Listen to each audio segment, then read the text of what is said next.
Pensé que el amor bastaba, hasta que vi en sus ojos que se había rendido a pesar de seguir a mi lado. Vengo a desahogarme, pero acepto cualquier comentario. Mi esposa y yo iniciamos un proceso de separación que, supongo, nadie vio venir, ni siquiera yo. Durante años creí que estábamos en ese grupo raro de parejas que logran resistirlo todo: la rutina, las enfermedades, los hijos, la vida. Y sin embargo, aquí estoy, escribiendo esto con una taza de café frío al lado y una casa que se siente demasiado grande y demasiado vacía al mismo tiempo. Conocí a Lucy cuando éramos niños del mismo barrio. Jugábamos en las mismas calles, pero nunca fuimos realmente cercanos. La vida nos separó y cada quien tomó su propio rumbo, con sus matrimonios, sus fracasos, sus intentos de rehacer la vida. 15 años atrás, el destino nos cruzó de nuevo en el funeral de su tío. La vi llorar como si le hubieran arrancado una parte del alma, y algo en mí se rompió también. Me acerqué, la abracé, y ella simplemente se derrumbó. No fue algo romántico, fue algo profundamente humano. De alguna manera, ese abrazo fue el inicio de todo. Yo acababa de divorciarme. Ella estaba en proceso de hacerlo. Los dos veníamos de historias que nos habían desgastado en lo más profundo. Y sin embargo, entre el dolor y la confusión, encontramos una especie de refugio el uno en el otro. Comenzamos como amigos, hablando de nuestros hijos, de lo injusto que puede ser el amor, de cómo la vida parecía no darnos respiro. En poco tiempo nos volvimos inseparables. Lucy tenía una manera de mirar las cosas que hacía que todo pareciera más simple, más posible. Ella decía que yo la hacía sentir segura. Y creo que durante mucho tiempo lo logré. Cuando por fin su divorcio se resolvió, un año después de aquel funeral, decidimos intentarlo en serio. Fue un salto al vacío, pero ambos creímos que valía la pena. Un año después, ella y sus hijos se mudaron conmigo. Los primeros años fueron, honestamente, los más felices de mi vida. Teníamos una casa llena de risas, de música, de olor a comida casera. Los hijos se llevaban bien, los amigos venían seguido, y había una sensación de equilibrio que rara vez se logra después de tantas cicatrices. Lucy y yo éramos un equipo. Si había una dificultad, la enfrentábamos juntos. Si había un problema, lo resolvíamos hablando. O al menos eso creía. Con el tiempo, las pequeñas diferencias empezaron a mostrarse. Lucy era meticulosa, casi obsesiva con el orden. Yo siempre fui más relajado, más del tipo ya lo haré mañana. Al principio lo tomaba con humor, incluso lo veía como algo entrañable. Pero su necesidad de control empezó a ocupar más espacio del que imaginé. Todo tenía que hacerse a su manera, en su tiempo y con sus reglas. Y si algo se salía de eso, el ambiente se volvía tenso, denso, lleno de silencios incómodos. Los silencios. Si tuviera que señalar cuando comenzó a fracturarse todo, diría que fue con ellos. No con una pelea ni una infidelidad ni un gran escándalo. Con los silencios. Esos días en los que ella se encerraba en sí misma, en los que podía pasar horas sin dirigirme la palabra, sin explicarme por qué. Yo intentaba mantener la calma, darle espacio, pero cada vez duraban más. Lo que antes era un día se convertía en una semana, y a veces en 2. Aprendí a caminar sobre cáscaras de huevo, intentando no provocar nada. Me prometí a mí mismo que no volvería a ser el hombre que grita, que humilla, que se deja llevar por la ira. Así que me guardaba todo. La frustración, el cansancio, la tristeza. Y eso, sin darme cuenta, me fue vaciando. A veces intentaba acercarme con cariño, con un gesto, con un café preparado como a ella le gustaba. Pero si aún estaba molesta, su mirada era suficiente para hacerme sentir que había fallado otra vez. La intimidad empezó a desaparecer. No de golpe, sino como una llama que se apaga lentamente, sofocada por la costumbre, por la distancia, por las palabras no dichas. Pasaban semanas, a veces meses, en los que yo me preguntaba si seguía siendo su compañero o solo alguien que vivía en la misma casa. Cuando finalmente había un acercamiento, yo lo interpretaba como una reconciliación silenciosa, pero con el tiempo noté que no era así. Ella lo vivía de otra forma, como si solo estuviera cumpliendo un papel que ya no la llenaba. Esa diferencia, esa falta de sincronía emocional, empezó a dolerme más de lo que quería admitir. Con los años, los problemas se hicieron más concretos. La casa envejecía, como nosotros. Había filtraciones, tuberías rotas, cosas que arreglar. Lucy, con sus problemas de salud, ya no podía hacerse cargo de mucho. Yo lo asumía sin quejarme, pero a veces me costaba. No por el trabajo en sí, sino porque sentía que nada de lo que hacía era suficiente. Ella lo notaba todo: una pintura mal terminada, una mancha en la pared, un pequeño retraso en alguna reparación. Cada detalle era una razón para que me mirara con decepción. Y esa mirada, más que cualquier palabra, me hacía sentir inútil. Mientras tanto, su cuerpo y su ánimo empezaron a pasarle factura.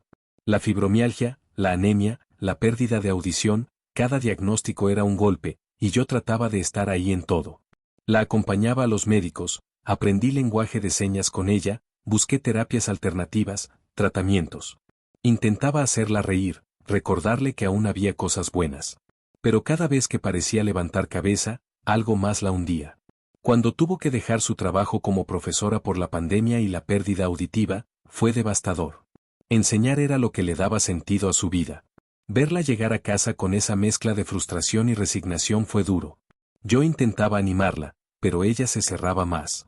Y entonces murió su padre. No había tenido la oportunidad de reconciliarse del todo con él. La pérdida la desmoronó. Pasó días enteros sin hablar, solo mirando por la ventana. A veces me sentaba junto a ella, sin decir nada. Pensaba que, con el tiempo, encontraría alivio, pero lo que llegó fue una amargura que se instaló en su voz, en su forma de estar. Empecé a sentir que cada conversación era un campo minado. Cualquier frase podía ser malinterpretada. Me esforzaba por ser paciente, pero el peso emocional era cada vez mayor. A veces me sorprendía recordando cómo era ella al principio, la mujer cálida, llena de energía, con una risa contagiosa. Era como si esa persona hubiera ido desapareciendo poco a poco. Y yo, en mi empeño por arreglar las cosas, me convertí en su enfermero, su mecánico, su mediador, su soporte. Todo, menos su pareja. Hubo momentos buenos, claro. Pequeños destellos. Un viaje corto a la playa en 2018 donde la vi sonreír de verdad por primera vez en meses. Las tardes de domingo en las que cocinábamos juntos, o cuando sus hijos venían a visitarnos y todo parecía volver a tener sentido. Pero esos momentos eran cada vez más escasos, como si la vida nos los racionara. Entonces llegó el diagnóstico que lo cambió todo: el síndrome de Charcot-Marie-Tooth. Una enfermedad genética que explicaba su pérdida de audición y otros problemas neuromusculares. Recuerdo la noche en que lo supimos, Lucy se quedó en silencio durante horas. No lloró, no gritó, no dijo nada. Simplemente se apagó. Esa noche me quedé despierto junto a ella, escuchando su respiración, preguntándome cómo podía ayudarla a soportar algo que ni siquiera yo comprendía del todo.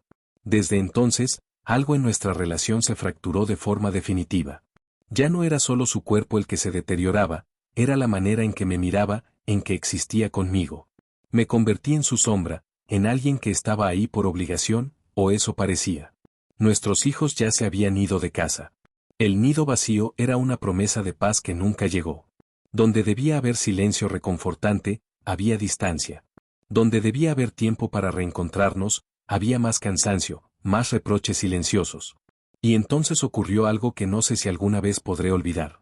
Fue una noche cualquiera, sin discusiones previas, sin señales. Estábamos en la cama y, por primera vez en mucho tiempo, hubo un intento de cercanía. Pero algo fue distinto. Cuando la miré después, tenía lágrimas en los ojos. No de dolor físico, sino de algo más profundo. Le pregunté qué pasaba. No respondió. Solo giró el rostro hacia la pared. Me quedé helado. Esa imagen se me quedó grabada, como si me hubieran arrancado algo del pecho. Durante días intenté hablar con ella. No me dio explicaciones. Me evitaba, dormía en el borde de la cama o en el sofá. Yo iba al trabajo, regresaba, hacía la cena, intentaba mantener la rutina, pero todo se sentía mecánico. Y lo peor era la incertidumbre. No saber qué había detrás de esas lágrimas. No saber si había algo roto en ella, en mí, o en los dos. 11 días después, todo estalló. Fue por una tontería, como suelen ser las cosas que terminan desencadenando lo inevitable. Su mecánico llamó para avisar que su coche estaba listo, una reparación que yo había pagado. Le avisé, pero no me respondió.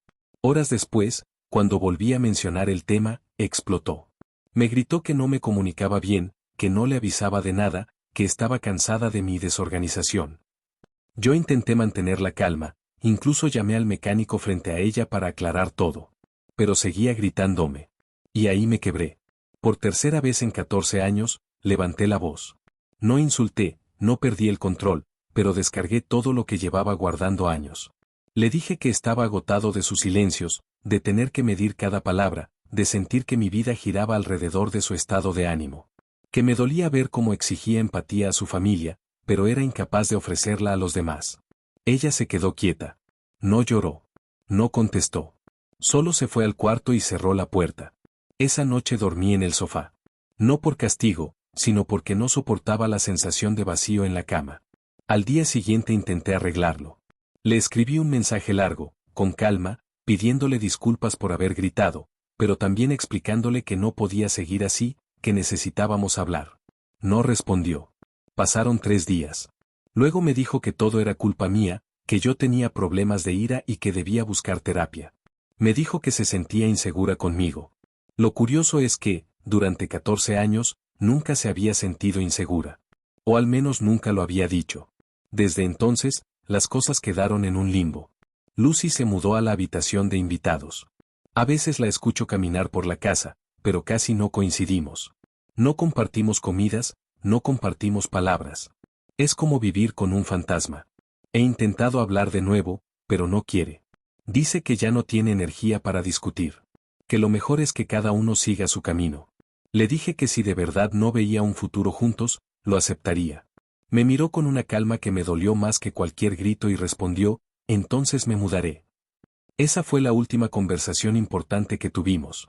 Después de eso, el silencio volvió a instalarse en la casa, más pesado que nunca. Actualización. Han pasado ya varios meses desde que Lucy se fue. Me sorprende lo mucho que puede cambiar la vida en tan poco tiempo, y al mismo tiempo, lo poco que cambia el corazón. Durante las primeras semanas me movía en piloto automático. Trabajaba, comía algo por inercia y me dormía frente a la televisión. El silencio de la casa me seguía como una sombra. Todo tenía su eco, hasta mis pensamientos. Pero con el paso de los días empecé a notar algo diferente. El silencio ya no era un castigo, era un espacio. Un lugar donde cabía mi respiración, mis recuerdos, mis errores y mis ganas de seguir. Me dediqué a ordenar, a limpiar, no porque Lucy ya no estuviera, sino porque necesitaba reconciliarme con el espacio. Pinté las paredes, reacomodé los muebles, guardé las cosas que me recordaban demasiado. No las tiré, solo las guardé. La casa empezó a sentirse más mía, pero no en el sentido de propiedad, sino en el de pertenencia emocional. Era el mismo lugar, pero ahora tenía otro ritmo, otro pulso. Una tarde, mientras barría el jardín, encontré una pequeña planta que había crecido justo donde solía estar una maceta rota que Lucy amaba. Era un brote nuevo, verde, frágil. Me quedé mirándolo mucho rato. Pensé que eso era exactamente lo que estaba ocurriendo dentro de mí. Algo estaba volviendo a crecer, lento, silencioso, pero con vida. Seguí con la terapia. A veces hablar de ella era difícil, porque todo sonaba como si la hubiera perdido para siempre, cuando en realidad, parte de ella seguía conmigo. No en el sentido romántico, sino en los hábitos que compartimos, en las cosas que aprendí de su manera de ver el mundo.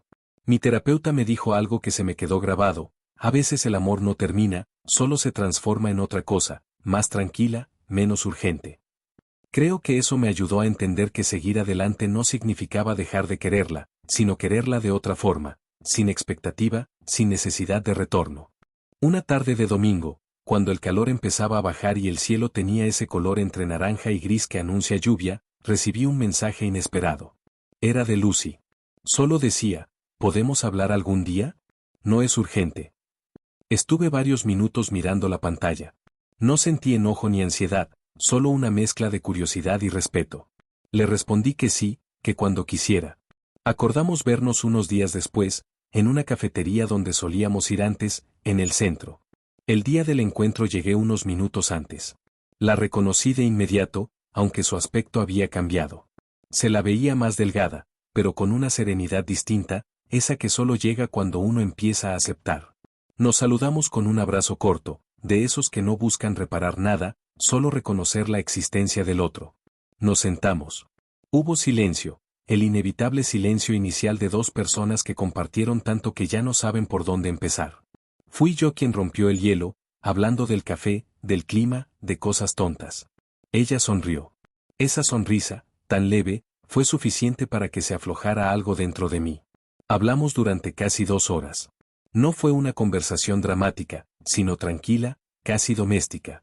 Me contó que seguía en terapia, que estaba aprendiendo a vivir con su enfermedad, que había retomado su gusto por la lectura y las caminatas lentas.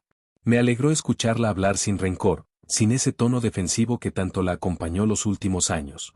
Cuando fue mi turno, le conté sobre mis cambios, la terapia, la casa, el jardín que por fin empezaba a florecer. Me escuchó con atención, y durante un segundo, juraría que sus ojos se humedecieron. En un momento hizo una pausa larga. Dijo, yo sé que no fue fácil vivir conmigo. A veces pienso en todo lo que te exigí sin darme cuenta. No lo justifico, solo, lo reconozco. No supe qué decir, pero sonreí. Le respondí, y yo sé que muchas veces no supe decir las cosas a tiempo. Guardé tanto que cuando salía, salía mal. Nos quedamos callados, y en ese silencio hubo perdón. No dicho, pero sentido. Al despedirnos, ella dijo que se alegraba de verme bien, que esperaba que ambos encontráramos algo de paz. Ya la estamos encontrando, le dije. Y por primera vez en mucho tiempo, ambos lo creímos. Después de esa charla con Lucy sentí algo que no había sentido en mucho tiempo, ligereza. No porque todo estuviera arreglado, sino porque, por fin, nada quedaba pendiente. Volví caminando a casa sin música, sin apuro. El aire olía a tierra mojada, y por primera vez en meses, el silencio ya no dolía. Era compañía. En los días siguientes empecé a notar pequeños cambios. Dormía mejor, comía con apetito, y me descubrí tarareando canciones mientras cocinaba. No era felicidad eufórica, sino algo más sólido, calma. Esa calma que llega cuando uno entiende que la vida no siempre se mide por lo que retiene, sino por lo que aprende a soltar sin rencor. A veces, cuando paso por la habitación donde Lucy solía pintar, aún me vienen recuerdos. Pero ya no me detienen. Son parte de mí, como cicatrices que no duelen, pero recuerdan. Me he permitido volver a reír con amigos, a viajar sin sentir culpa, a mirar a las personas sin comparar. Descubrí que la soledad también puede ser amor, cuando uno aprende a estar en paz dentro de ella. Hace poco, Lucy me escribió de nuevo. No para hablar del pasado, sino para contarme que estaba planificando un pequeño viaje con sus hijos. Me pidió consejos sobre un destino que conocía. Le respondí con gusto, sin nostalgia. Y cuando terminó el mensaje con un gracias por todo, entendí que no era una despedida, sino una forma de cerrar el círculo. Hoy no tengo una historia de amor perfecta que contar. Tengo una historia real, con luces y sombras, con errores compartidos y aprendizajes ganados a pulso. A veces me preguntan si volvería a hacerlo todo otra vez sabiendo cómo terminaría. Y la respuesta es sí. Porque amar, aunque duela, me cambió para bien. Porque incluso en su final, esa historia me enseñó a cuidar mejor, a escuchar, a decir lo que siento antes de que sea tarde. No sé qué traerá el futuro. No tengo prisa por descubrirlo.